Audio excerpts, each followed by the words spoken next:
26 नवंबर 1954 श्रीलंका के जाफना पेनिनसुला के northern coastal town वल्वेत्तिथुराई में वेलुपिल्लाई प्रभाकरण नाम के एक लड़के का जन्म होता है, जो आगे चलकर केवल श्रीलंका को ही नहीं बल्कि अपने कारनामों से भारत को भी दहलाने वाला था। होश संभालते ही उसने श्रीलंका में तमिलों से छीने जा रहे अधिकारों और उन पर हो रहे अत्याचारों के खिलाफ आवाज बुलंद करते हुए तमिलों के लिए एक अलग देश की मांग कर डाली। जब उसकी ये मांग नहीं मानी गई तो वो अपनी बात को मनवाने के लिए वायलेंस का सहारा लेते हुए एक एक कर हजारों सैनिकों और सैकड़ों पॉलिटिशियंस को दर्दनाक मौत देने लगा। उसने अपने साथ लोगों को जोड़ने की क्षमता भी गजब की थी। अपनी दमदार पर्सनालिटी और लाजवाब रणनीति से उसने अपने बूते पर ही 50 से भी कम लोगों की एक मामूली सी ऑर्गेनाइजेशन को 16,000 से भी ज्यादा लोगों की बेहद ट्रेंड मिलिटेंट ऑर्गेनाइजेशन में तब्दील कर दिया था, जिसने करीब 3 दशकों तक श्रीलंकन गवर्नमेंट को घुटनों पर लाए रखा। उन दिनों उसके नाम के इस कदर चर्चे थे कि एशिया वीक ने उसकी तुलना चे गुवेरा जैसे क्रांतिकारी से की, तो वही न्यूज वीक ने उसे लेजेंड करार दिया था। जहां कुछ के लिए वो खूनी था तो कुछ के लिए मसीहा। अपने आतंक के लिए मशहूर वेलुपिल्लाई प्रभाकरण का लोगों को मारने का तरीका भी यूनिक था। उसके लोग आत्मघाती हमलावर का रूप लेते और गले में एक बेहद जहरीला साइनाइड का कैप्सूल लटकाए घूमते। इस तरह पहले वो अपने टारगेट को उड़ाने का प्रयास करते, लेकिन जब वो इसमें सफल नहीं होते तो पुलिस के हाथ लगने से पहले ही इस कैप्सूल को खाकर खुद की जान ले लेते। हजारों की तादाद में ऐसे डेडिकेटेड लोग बिना अपनी जान की परवाह किए प्रभाकरण के एक इशारे पर किसी को भी मारने के लिए तैयार रहते।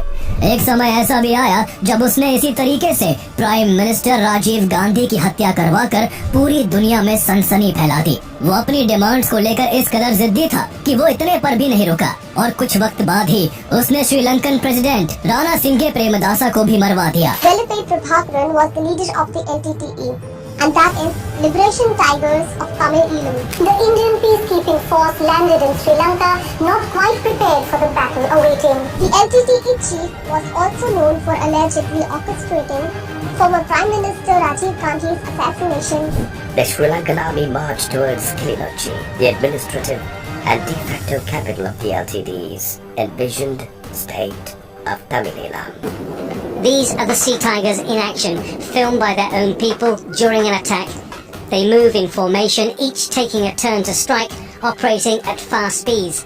In what's been Asia's most intractable conflict, more than 60,000 people have been killed, tens of thousands more have been injured, and millions of people have been made homeless. Some may recall that Prabhakaran was killed in 2009 by Sri Lankan army. Let's take a closer look at who Prabhakaran is and what we know of his death. The pearl of the Indian ocean के नाम से जाना जाने वाला Sri Lanka ancient time से ही अपनी प्राकृतिक सुंदरता के लिए मशहूर था। समय बीतता गया और इसकी सुंदरता के चर्चे ट्रैवलर्स और ट्रेडर्स के बीच बढ़ते चले गए।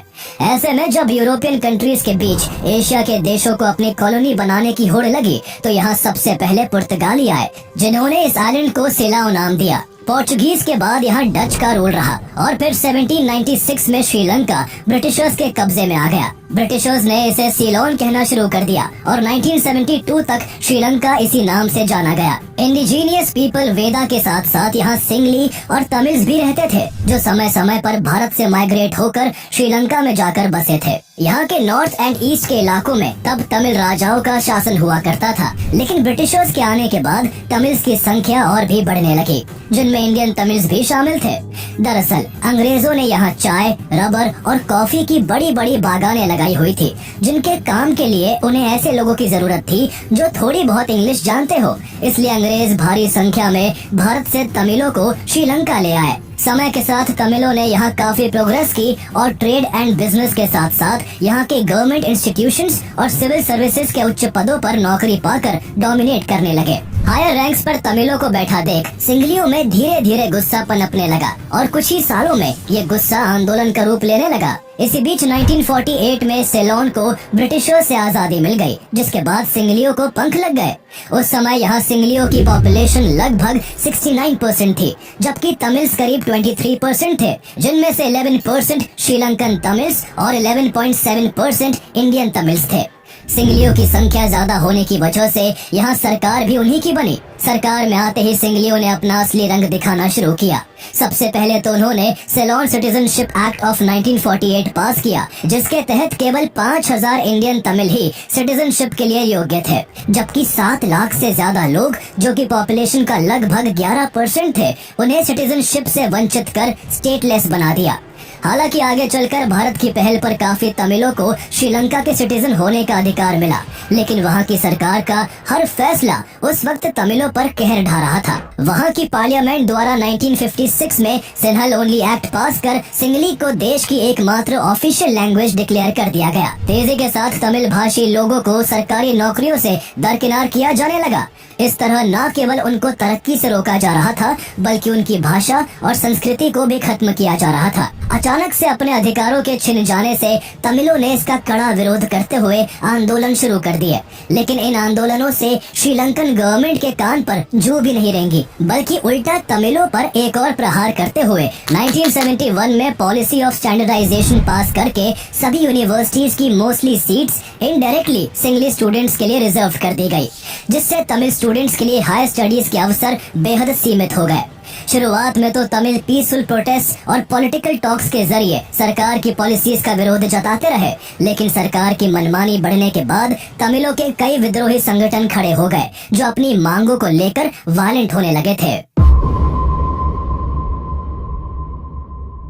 जिस समय श्रीलंका की सरकार तमिलों के साथ भेदभाव कर उनके अधिकारों को छीनने में लगी थी, उसी समय जाफना पेनिनसुला के नदन कोस्ट पर बसे एक छोटे से गांव वल्वेत्तिथुरई में वेलुपिल्लाई प्रभाकरण बड़ा हो रहा था, जो आगे चलकर श्रीलंका पर गहरा प्रभाव डालने वाला था। प्रभाकरण के पिता थिरुवेंगदम वेलुपिल्लाई डिस्ट्रिक्ट लैंड ऑफिसर थे, जबकि उसकी माता वल्लीपुरम पार्वती घर में ही रहकर अपने 4 बच्चों की देखभाल करती थी।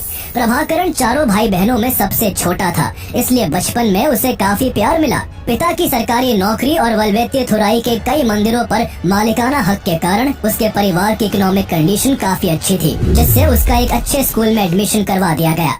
लेकिन पढ़ाई में उसकी कोई खास दिलचस्पी नहीं थी। उसे तमिल संस्कृति से गहरा लगाव था, इसलिए आसपास तमिलों के साथ हो रहे भेदभाव और जुल्म उसके दिलो दिमाग पर गहरा प्रभाव डाल रहे थे। वो बचपन से ही तमिल लोगों के संघर्षों और उनकी मांगों के बारे में सुनता आया था, जिस वजह से उसके भीतर सरकार के खिलाफ गुस्सा और विद्रोह की भावना जागने लगी थी।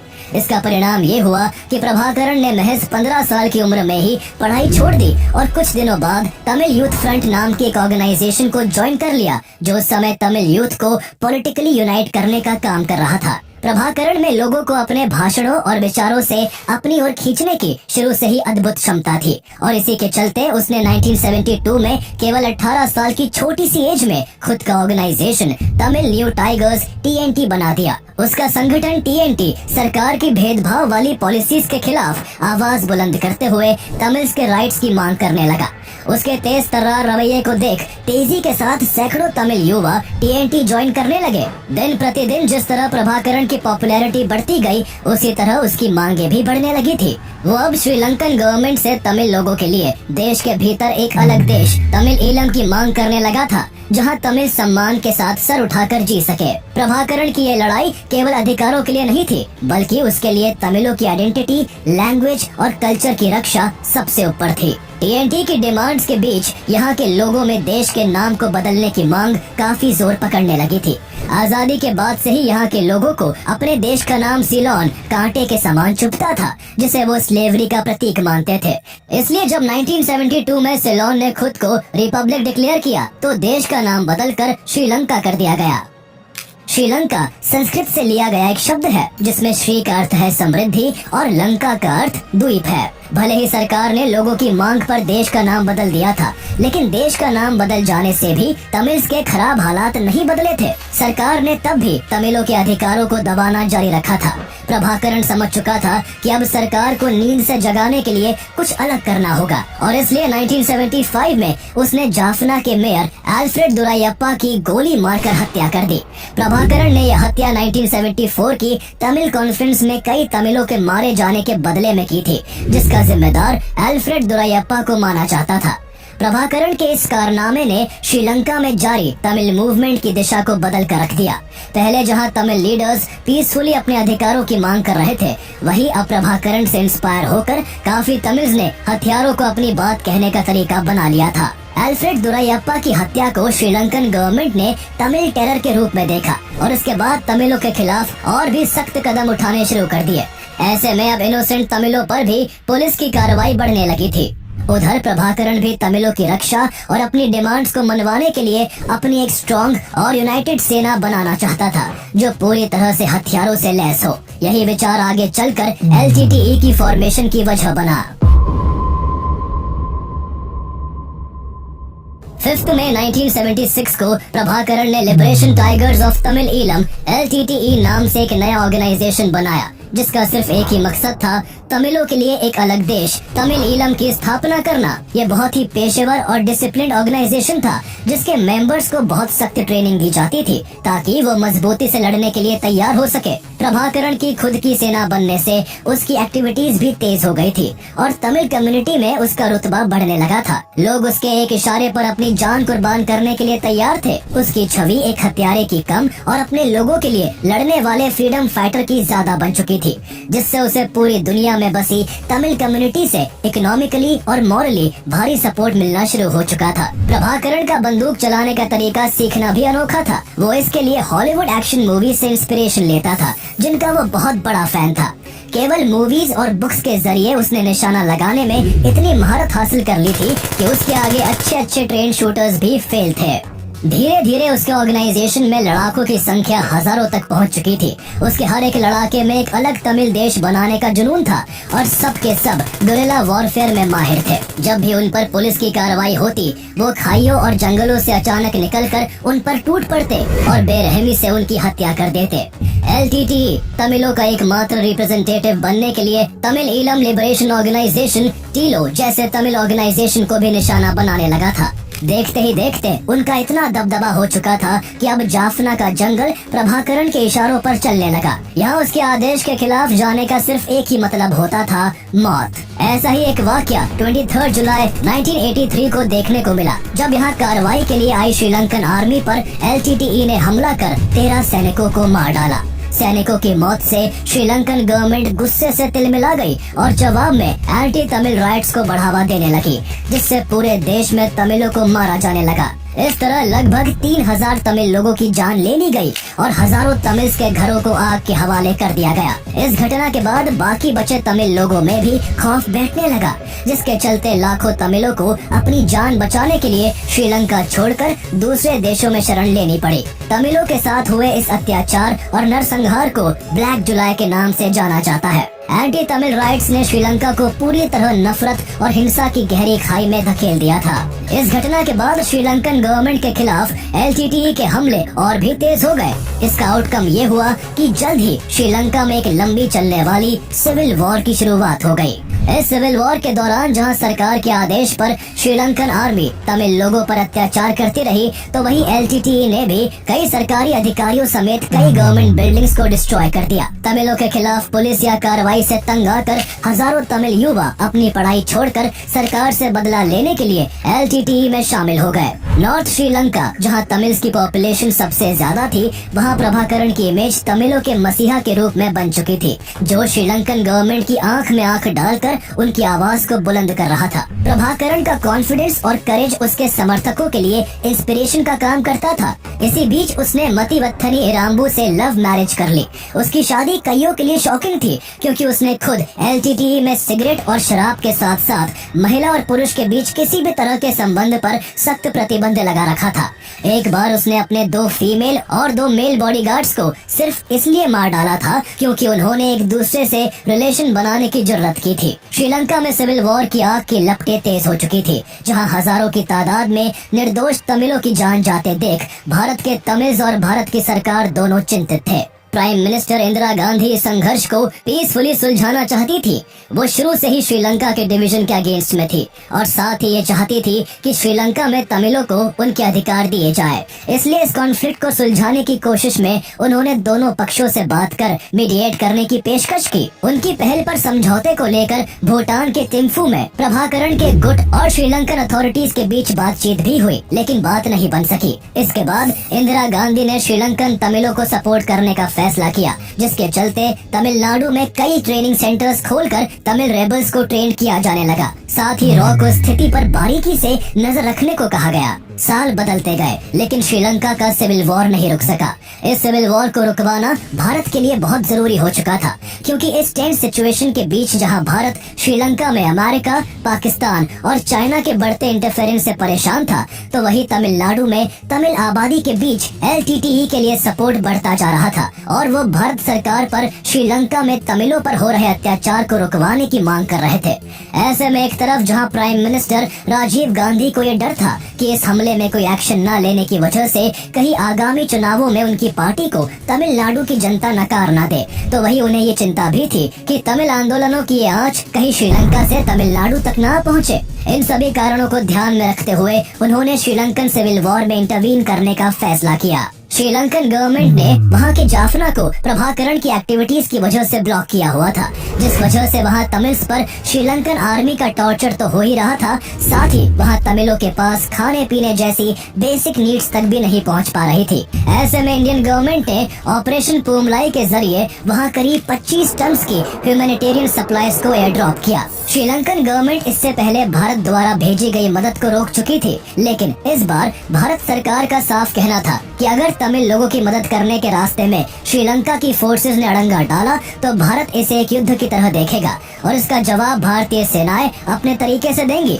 इसके बाद श्रीलंका की सरकार ने न केवल भारत की बात मानी, बल्कि कई दौर की बातचीत के बाद श्रीलंकन प्रेसिडेंट JR जयवर्धने ने भारत के पीस अकॉर्ड के प्रपोजल को भी एक्सेप्ट कर लिया। श्रीलंका में शांति स्थापित करने के लिए प्रभाकरण को भी मनाना जरूरी था, इसलिए हेलीकॉप्टर भेजकर उसे मिलने के लिए दिल्ली बुला लिया गया, जहां उसकी मुलाकात राजीव गांधी से हुई। पहले तो प्रभाकरण तमिल ईलम की मांग से पीछे हटने को तैयार नहीं हुआ, लेकिन बाद में तमिलनाडु के चीफ मिनिस्टर MG रामाचंद्रन से मुलाकात के बाद वो अपनी डिमांड से पीछे हट गया। इस वजह से राजीव गांधी उससे बहुत खुश हुए और उसे अपनी बुलेट प्रूफ जैकेट भी गिफ्ट की। हालांकि राजीव गांधी के कैबिनेट मिनिस्टर्स को प्रभाकरण के मान जाने पर भरोसा नहीं था। उन्होंने राजीव गांधी से भी ये कहा था कि प्रभाकरण को तब तक भारत में रखा जाए जब तक LTTE के लोग हथियार नहीं डाल देते, लेकिन राजीव गांधी ने प्रभाकरण पर भरोसा करने का फैसला किया। उन्हें कहा पता था कि उनका ये फैसला आगे चलकर उनकी जान लेने वाला था।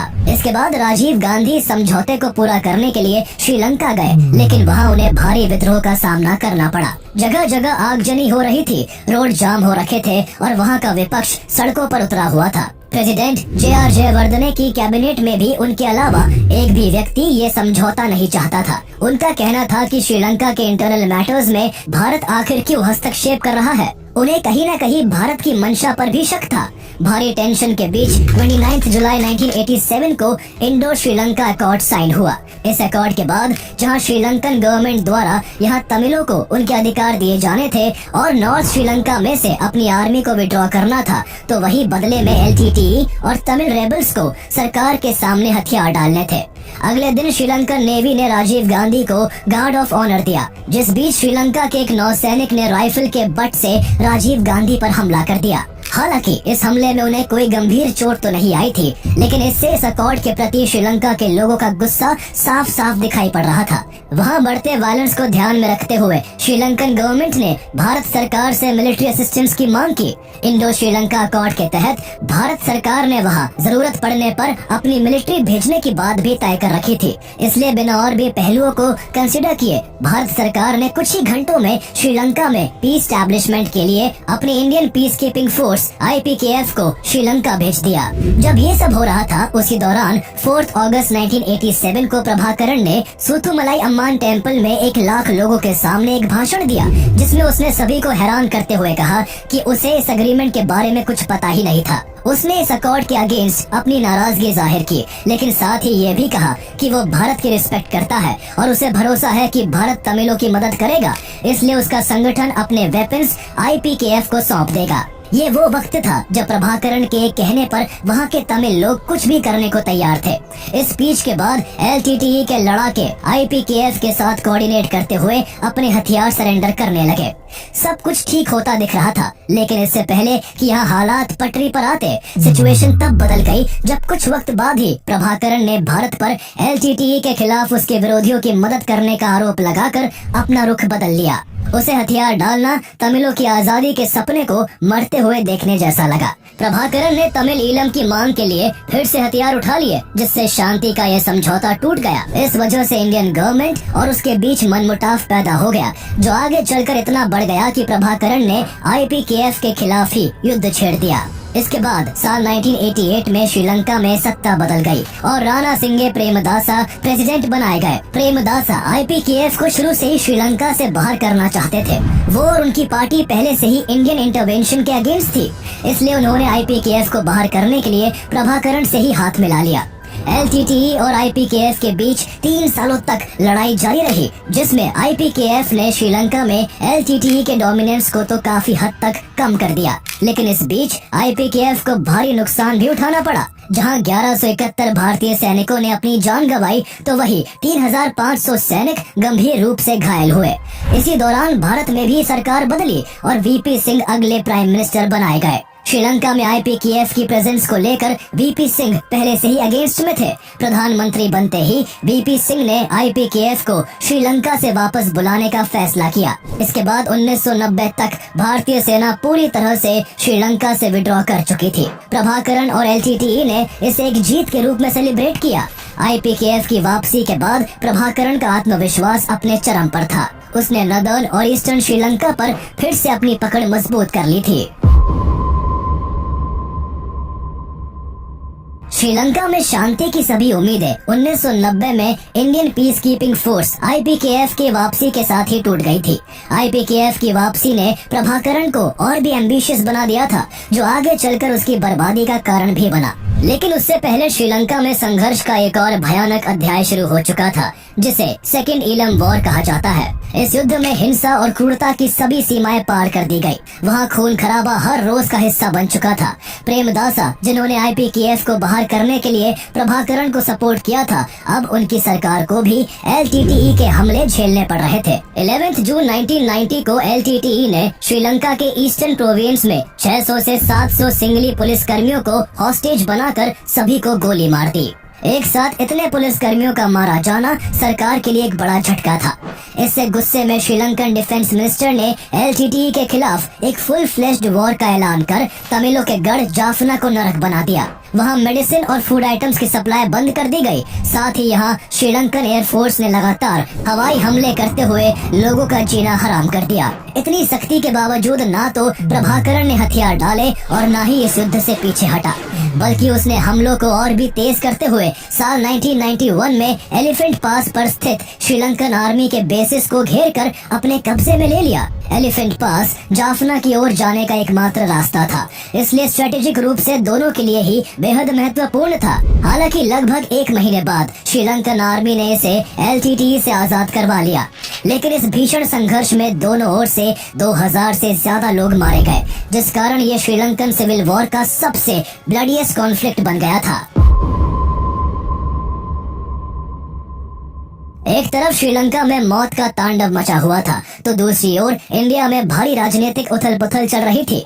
VP सिंह की सरकार गिरने के बाद साल 1991 में भारत में लोकसभा चुनाव होने वाले थे। प्रभाकरण को डर था कि अगर राजीव गांधी फिर से भारत के प्राइम मिनिस्टर बने तो उसके लिए परिणाम काफी घातक साबित हो सकते हैं और IPKF को फिर से श्रीलंका भेजा जा सकता है। इसलिए प्रभाकरण ने राजीव गांधी को इलेक्शन कैंपेन के दौरान ही रास्ते से हटाने की प्लानिंग बनाई। 21 मई 1991 को तमिलनाडु के श्री पेरुम्बुदूर में राजीव गांधी एक चुनावी रैली को संबोधित करने के लिए गए थे। उनके अपने सपोर्टर्स से घिरे होने के बीच LTTE की एक मेंबर थेनमोजी राजारत्नम ने मिलने के बहाने उनके करीब आकर अपने शरीर पर लगे एक्सप्लोजिव को ब्लास्ट कर राजीव गांधी की हत्या कर दी। राजीव गांधी की हत्या की खबर ने पूरी दुनिया को झकझोर कर रख दिया। प्रभाकरण के लिए राजीव गांधी की हत्या करना आगे चलकर बहुत महंगा साबित हुआ। जहां भारत में उसके संगठन LTTE पर पूरी तरह बैन लग गया, तो वहीं उसकी गुडविल को भी भारी नुकसान पहुंचा। हालांकि प्रभाकरण इस सब की चिंता किए बिना अपने मिशन में लगा रहा और उसके केवल 2 साल बाद ही 1 मई 1993 को उसने कोलंबो में एक रैली के दौरान सेम तरीके से श्रीलंकन प्रेसिडेंट राणा सिंगे प्रेमदासा की भी हत्या करवा दी, जिन्होंने कभी प्रभाकरण को खूब समर्थन दिया था। सिटिंग प्रेसिडेंट की मौत से श्रीलंका में हंगामा मच गया। 2 साल के भीतर दो देशों के इतने बड़े लीडर्स की हत्या से प्रभाकरण के हौसले बुलंदी पर थे। वो इतना खूंखार हो चुका था कि जब चाहे जिसकी चाहे हत्या कर सकता था। इस दौरान वो श्रीलंकन गवर्नमेंट के पैरेलल अपनी सरकार चलाने लगा था। उसने अपनी खुद की नेवी और एयरफोर्स भी तैयार कर रखी थी। वो अपने नेवी को सी टाइगर्स और एयरफोर्स को एयर टाइगर्स के नाम से बुलाता था। इतनी हत्याओं के बाद भी उसके समर्थक उसे एक फ्रीडम फाइटर के रूप में ही देखते थे। प्रभाकरण का पैलेस्टाइन लिबरेशन ऑर्गेनाइजेशन PLO के साथ भी अच्छा तालमेल था। साथ ही लीगल आर्म्स मार्केट से हथियार खरीदने की वजह से उसका इंटरनेशनल लेवल पर और भी ऑर्गेनाइजेशंस के साथ नेटवर्क बना हुआ था। LTTE आए दिन मीडिया की सुर्खियों में था। उसके कारनामों की वजह से श्रीलंकन गवर्नमेंट के लिए अपने देश की जनता से आंख मिलाना भी मुश्किल हो रहा था। थक हार कर सरकार शांति की राह तलाशने में जुटी हुई थी और जनवरी 1995 में उनका ये प्रयास रंग भी ले आया, जब LTTE और सरकार के बीच शांति समझौते पर हस्ताक्षर किए गए। लेकिन यहाँ महज 3 महीने ही शांति बनी रह सकी, जिसके बाद LTTE ने श्रीलंकन नेवी के 2 शिप्स को बॉम्ब ब्लास्ट कर इस पीस एग्रीमेंट को तोड़ दिया।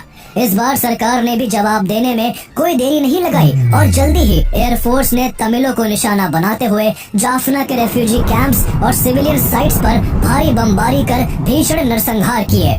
थम्पालकमम और कुमारपुरम की जमीनें खून से रंग दी गई। करीब 11 महीने की लड़ाई के बाद दिसंबर 1995 तक श्रीलंकन गवर्नमेंट ने जाफना को पूरी तरह से अपने कंट्रोल में ले लिया। प्रभाकरण के राइज के बाद पहली बार ऐसा मौका आया था कि तमिल टाइगर्स को उनके ही गढ़ से बाहर कर दिया गया। इस हार से प्रभाकरण तिलमिला उठा और जुलाई 1996 में जाफना की हार का बदला लेने के लिए उसने मुल्लाई तीबू पर हमला कर दिया। यहाँ करीब 8 दिनों तक घमासान लड़ाई जारी रही, जिसमें उसके 4000 टाइगर गोरिल्लों ने मिलकर करीब 1400 सैनिकों को चारों ओर से घेर लिया। आर्मी की मदद के लिए एयरफोर्स को भी भेजा गया, लेकिन इसके बावजूद LTTE ने यहाँ एक बड़ी जीत हासिल की। इस भीषण टकराव में 1200 से भी ज्यादा सैनिकों ने जान गंवाई और सरेंडर करने वाले लगभग 200 सैनिकों को गैसोलीन डालकर बेरहमी से जिंदा जला दिया गया।